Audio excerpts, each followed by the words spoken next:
दो बड़े नेता, एक बड़ा मुद्दा और एक बयान जिसने हिला दी सियासत। अखिलेश यादव ने योगी आदित्यनाथ को दिया मुंह तोड़ जवाब। क्या है वो बयान जिसने योगी आदित्यनाथ को भी चुप कर दिया? आइए जानते हैं। नमस्कार, मैं हूं आपके साथ अनु भारद्वाज और आप देख रहे हैं न्यूज़ गंगा। आज हम एक ऐसे मुद्दे पर चर्चा करेंगे जिसने उत्तर प्रदेश की राजनीति में तूफान मचा दिया है। क्या है वो खास बयान जिसके बाद अखिलेश यादव ने उत्तर प्रदेश के मुख्यमंत्री योगी आदित्यनाथ को धोबी पछाड़ दे दिया? इसने न केवल राज्य की राजनीति में हलचल पैदा की बल्कि पूरे देश की सियासी दिशा को प्रभावित कर दिया है। दरअसल ये सारा विवाद महाराष्ट्र विधानसभा से शुरू हुआ, जहां समाजवादी पार्टी के विधायक अबू आजमी के बयान ने एक नई राजनीतिक बहस छेड़ दी है। जब उन्होंने औरंगजेब के बारे में कहा कि उसे अत्याचारी नहीं बल्कि एक कुशल शासक माना जाना चाहिए, तो ये बयान एक सियासी तूफान के रूप में सामने आ गया।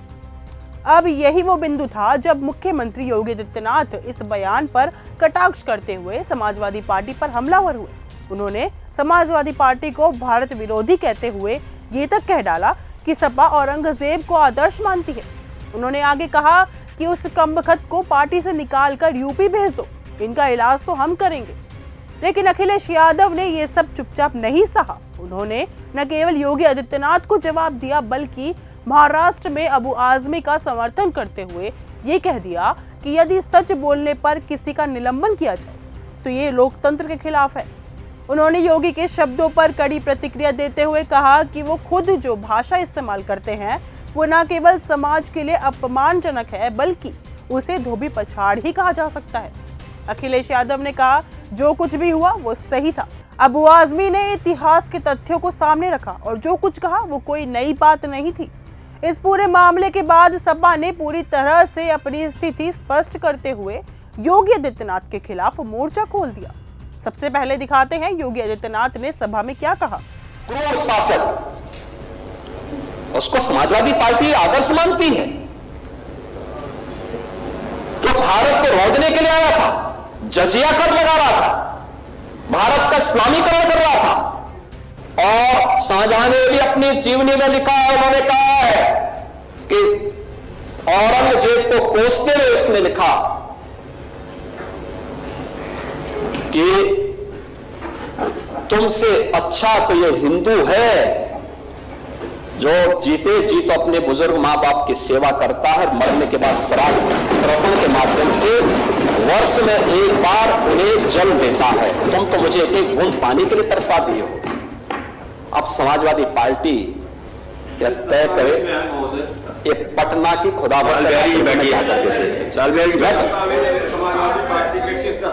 ये समाजवादी पार्टी का नेता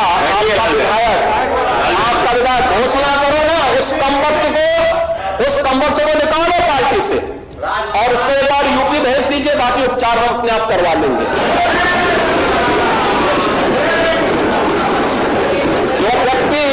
छत्रपति शिवाजी महाराज की परंपरा पर गौरव की अनुभूति करने की बजाय लज्जा महसूस कर रहा हो। अब सवाल ये उठता है कि क्या ये केवल बयानबाजी है या फिर ये सियासी दलों के बीच एक नया खेल शुरू हो चुका है? क्या ये अगला चुनाव लड़ने का तरीका है या ये वाकई राजनीति का नया चेहरा है? आखिरकार ये सिर्फ उत्तर प्रदेश का मामला नहीं बल्कि पूरे देश की राजनीति पर असर डालने वाला मुद्दा बन चुका है। जब एक तरफ योगी आदित्यनाथ ने समाजवादी पार्टी के खिलाफ मोर्चा खोला है तो दूसरी तरफ अखिलेश यादव ने उसे अपने राजनीतिक फायदे के रूप में भुनने की कोशिश की है। अब देखना ये होगा कि क्या इन राजनीतिक बयानों का असर आगामी विधानसभा चुनावों पर पड़ेगा। क्या उत्तर प्रदेश में 2027 के चुनावी रण का रुख इस विवाद से तय होगा?